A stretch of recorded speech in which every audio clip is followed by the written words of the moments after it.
Ms. Prime Minister, you would like to add something? Just a few comments. Democracies, I totally agree, and I also think that it's very important to understand why Russia is taking this up, really. It is not because they really need those territories, but because the fight is about democracies. This is what Putin is afraid of, because in democracies, governments are held responsible for what they do, because you have elections every 4 years. So if I do decisions that my people don't like, I'm not elected back, and that's the way it is. My power is not internal. And the second thing is that in democracies, the states should deliver for the people. But in autocracies, the states should deliver for the dictator and the cronies around him, and the army, because you have to keep the army and the police happy. So these are the forces that keep you in power. And that's why this is what they are really afraid of. And all the moves have been made. If Ukraine wanted to choose the democratic path, we're going to make such a mess that you are not going to get there. This is what we have to keep in mind. The other thing, what you also mentioned, the connections and the dependencies. There's a very good book about this, The Age of Unpeace, about those connections and how the other side of the connection can also hurt you. So make sure that you're connected or dependent on friends, because if you're not, and this is clearly what we see in terms of gas, for example, the Nord Stream pipeline, we have said all along, from the start, we have said that this is a geopolitical project, not an economical one. But unfortunately, we were not listened to.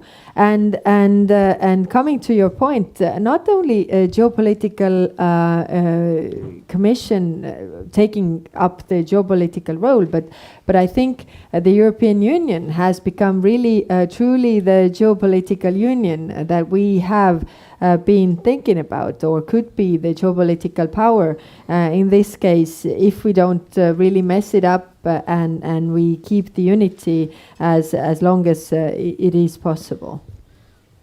Thank you, Ms. Prime Minister.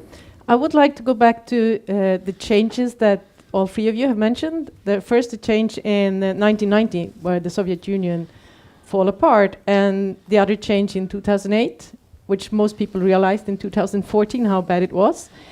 There was a hope in 1990s, it was a hope for Russia to become more democratic from a lot of people around, but it did not succeed, obviously. Putin came in power and had other ideas.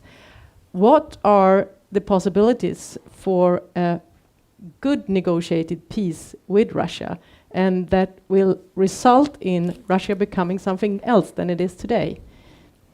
That's a $10 million question. I'll ask you. But there are parallels in history that you can draw. As I said, the Nazi crimes were widely condemned in the world, and for that actually Germany feels really bad, and that's why they have the bad conscience about this. The whole nation, not only the leaders, but the whole nation, so that it could never repeat itself. But as I said, the communist crimes were never widely condemned, and this is something that we definitely can't let Putin get away with, so that the whole nation would think about the pain caused and the atrocities, and whether if all of this energy would be put into building up Russia, really, how much more could the people benefit from this? But of course, Russia is a very difficult country and nation in a sense, so that it's not a short-term issue.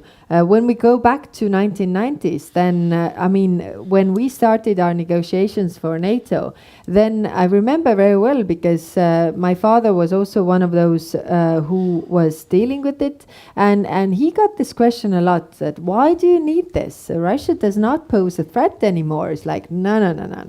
We know our neighbor, and we use this opportunity window, because if we wouldn't be in NATO right now, we would be living through some very dark times right now. But because we are under this NATO umbrella, we are not. So first thing regarding Russia is that the aggression cannot pay off. The war crimes have to be prosecuted and punished. Clearly, the message Russia has to pay for destroying Ukraine, so that there has to be reparations in terms of using the arrested assets, or also asking them to pay for what they have destroyed, so that the message would get through, and then you can go on talking to Russia, and if they have tried to make all of this pain go away, then you could take them back to the table as equals, I think. Thank you. And I will ask the question then to Göran. What should the long-term relations between the EU and Russia be after all this is over? And depending on what the outcome is, how can we tackle Russia? It's indeed a very difficult question, I think. And I think there is, I guess there are two.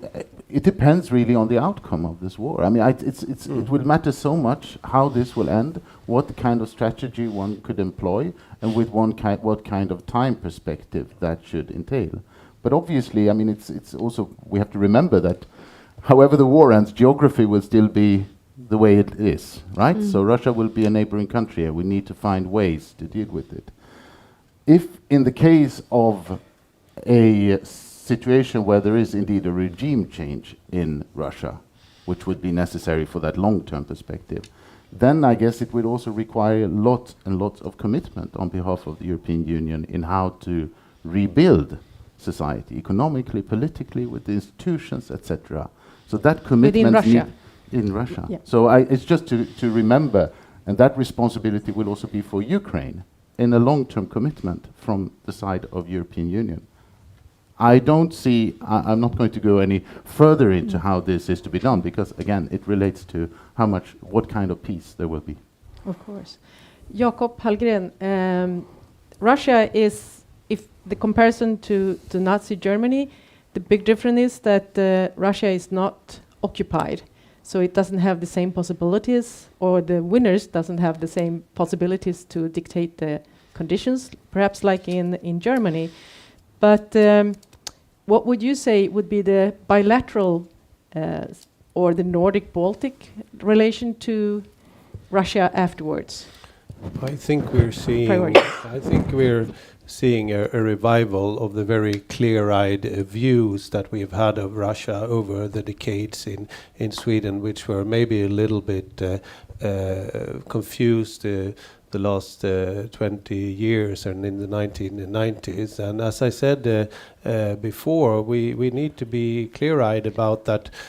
And this is what my colleagues in my Russia experts are saying. We need to be clear about the trajectory of whatever happens after a possible regime change are currently extremely bleak, as Prime Minister just said. So we need to get used to the idea that we have a Russia with a completely different world view.